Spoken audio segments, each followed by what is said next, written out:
2023 a été l'année de l'IA, 2024 sans doute aussi, on s'en est rendu compte lors du CES de Las Vegas, le méga salon de l'électronique aux États-Unis, qui est à l'image de la société, des voitures aux réfrigérateurs en passant par les ordinateurs, par les drones, l'IA est partout. William Elong, pourquoi selon vous le phénomène a-t-il pris si vite, ou en tout cas s'est amplifié à une telle vitesse ?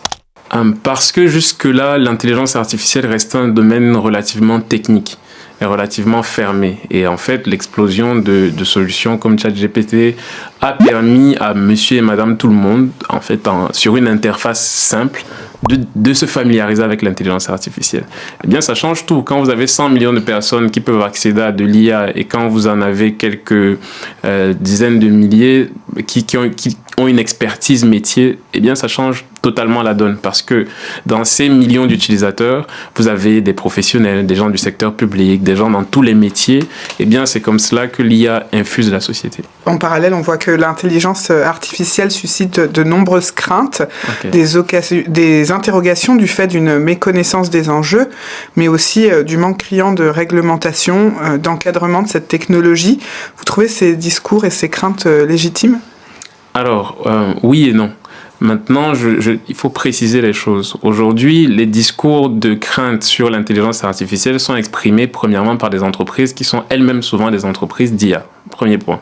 Le second point, beaucoup de ces entreprises expriment ces craintes après avoir levé des centaines de millions de dollars sur le sujet. Et troisième point, elles font ce qu'on appelle du regulatory capture, qui est une méthode très prisée par les entreprises américaines qui consiste à entrer dans un secteur d'activité, lever des fonds dans ce secteur d'activité et ensuite écrire la loi sur ce secteur d'activité. Et donc, beaucoup de ces entreprises à la Commission européenne, à l'instant où nous sommes en train de parler, font du lobbying, investissent des millions de dollars en relations publiques. Chez nous, on n'appelle pas ça des relations publiques, et pour influencer les lois et donc créer des barrières à l'entrée que des think tanks européens estiment parfois à des centaines de milliers d'euros. Concrètement, ça signifie que si vous voulez devenir un de leurs concurrents, il vous faut au moins des centaines de milliers de dollars dans les caisses. Donc il va y avoir des procédures contre ça ? Est-ce que les règles de la concurrence pourraient être mises en danger ? Tout le point, c'est qu'ils le font avec beaucoup de subtilité. C'est-à-dire, aujourd'hui, les règles de la concurrence sont telles qu'elles sont peu écrites et comme vous l'avez évoqué, l'intelligence artificielle est peu régulée. Il y a l'AI Act qui a été voté mais qui ne va être mis en application qu'en 2026. Sauf que le secteur de l'IA évolue littéralement tous les 15 jours. Et entendons-nous bien, on parle de l'IA générative depuis à peu près un an. Mais en réalité, l'IA, en fait, explose depuis une bonne dizaine d'années. Au fond, avec le big data, l'explosion de l'accès à Internet, l'accès à l'intelligence artificielle s'est démocratisé dans d'autres secteurs d'activité. On pense aux voitures autonomes, on pense aux drones. Donc ce n'est qu'un pan de l'IA qui est devenu de plus en plus commun, qui est celui des LLM et des outils type ChatGPT. Donc la régulation n'ira jamais suffisamment vite par rapport à l'évolution du marché, c'est ça que... Pour le moment, non. Pour le moment, clairement, la régulation a du retard. Et au fond, l'Europe est en train de s'attaquer, de mon point de vue, au mauvais combat. Pour plusieurs raisons. Aujourd'hui, vous avez soit une IA américaine, soit une IA asiatique. Et donc, au lieu de juste réguler des secteurs, il faudrait être acteur de ce secteur-là. Donc, on ne peut pas réfléchir plus à comment rédiger des textes de loi pendant que les autres réfléchissent à créer des solutions. Il y a quand même une barrière qu'on ne peut pas démentir, c'est la question qui a animé ces dernières semaines et ces derniers mois la totalité de la société, c'est sur le biais cognitif, et notamment avec l'IA générative qui, de par son fonctionnement et ses origines occidentales, discriminerait certaines catégories de population. Donc ça concerne l'Afrique. À ce titre, du coup, on peut se demander si l'IA c'est fait pour le continent africain, quels bénéfices en tirer quand on voit qu'il y a tant d'autres priorités. Alors, la question est vaste. Il y a deux choses dans votre question. Il y a la question des biais et il y a la question de l'opportunité. Exactement. Alors, les biais, c'est une chose. Aujourd'hui, oui, il y a des biais sur les IA et ces biais sont le fait des créateurs des solutions qui sont eux-mêmes porteurs d'une culture, d'une identité. Donc, clairement, je vais vous donner un exemple très concret. Si vous posez une question à une IA taïwanaise, par exemple, est-ce que Taïwan est un pays indépendant ou pas? eh bien, elle aura tendance à vous dire oui. Si vous posez la même question à une IA chinoise, elle aura tendance à vous dire non. Donc ça montre bien que l'IA n'est pas neutre sur la question de famille, sur la question de la sexualité, sur la question de la société. Les IA américaines ont clairement un biais qui est porté vers la vision américaine du monde. Et donc les Africains s'y retrouvent pas forcément. Les Africains s'y retrouvent peut-être plus qu'on pourrait le penser, étrangement, parce qu'aujourd'hui la technologie est quelque chose d'assez universel. C'est-à-dire qu'il ne faut pas croire que parce qu'il y aurait certains biais cognitifs, les Africains seraient loin de cette technologie. D'ailleurs, quand on parle d'IA, on a évoqué ChatGPT, mais qui se souvient, à l'instant où nous sommes en train de parler, que ChatGPT a été modéré par des Kenyans payés $2 de l'heure? Lorsqu'on parle d'intelligence artificielle, on ne parle pas souvent des enjeux, non seulement des personnes. Ça représente un problème parce qu'il y a de l'exploitation humaine derrière ces intelligences artificielles. Il y a de l'exploitation des sous-sols parce que vous avez vu, certaines entreprises ont explosé leur chiffre d'affaires ces derniers mois grâce à l'intelligence artificielle. Mais on ne parle pas du fait qu'il faut des data centers, il faut des cartes graphiques, il faut des microprocesseurs. Tout cela demande des minerais. Il faut du coltan, il faut du cobalt pour les batteries, pour les processeurs. Et tout ça vient d'où? Du Congo. Et donc, il faut bien comprendre que si on ferme les frontières de l'Afrique aujourd'hui, l'IA s'arrête. Donc, ça représente une opportunité financière pour l'Afrique parce qu'il y a un marché qui explose et l'Afrique doit prendre ce sujet à bras le corps, mais c'est aussi une faiblesse. Alors justement, certains quand même craignent une fracture liée à l'intelligence artificielle, comme on a eu une fracture numérique ces dernières décennies. Oui. Je voudrais vous faire réagir aux propos d'Amal El Fella Segrochni. C'est la présidente du Centre de recherche sur l'intelligence artificielle du Maroc, qui a des ambitions continentales. Elle était l'une de nos dernières invitées ici à Radio France Internationale. On l'écoute. En Afrique, on sait que 70% de la population est en dessous de 30 ans. Donc il y a un terreau mais exceptionnel de talents. Et bien sûr, les géants du numérique... Et de clients. Et les géants du numérique, ils vont certainement, c'est déjà en cours, proposer un certain nombre d'initiatives sur le continent africain. Mais moi, je pense que les pays africains ont tout intérêt à garder leur souveraineté numérique et leur souveraineté dans le domaine de l'intelligence artificielle. Collaborer avec les géants, c'est une chose, s'en remettre aux géants, c'en est une autre.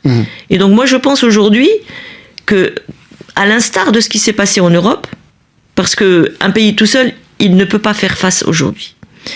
À l'instar de ce qui s'est passé en Europe, il faut créer une stratégie africaine du développement de l'intelligence artificielle. William Elong, est-ce que vous êtes d'accord?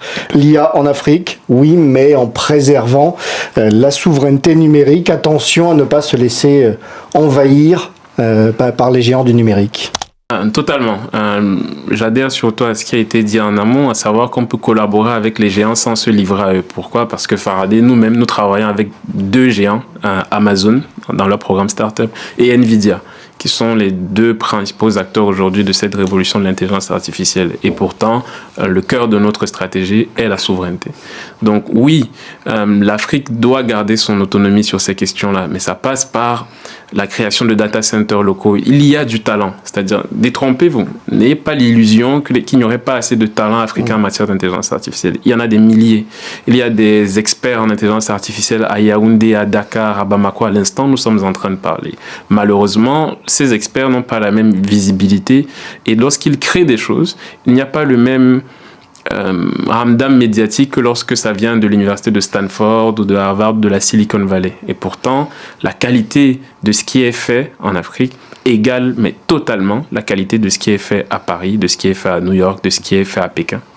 Donc il faut une stratégie à l'échelle continentale, il faut ou pays par pays. Je pense qu'il faut pays par pays.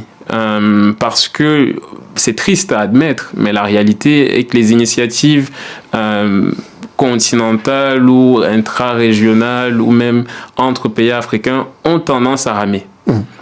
C'est l'histoire qui nous le dit malheureusement.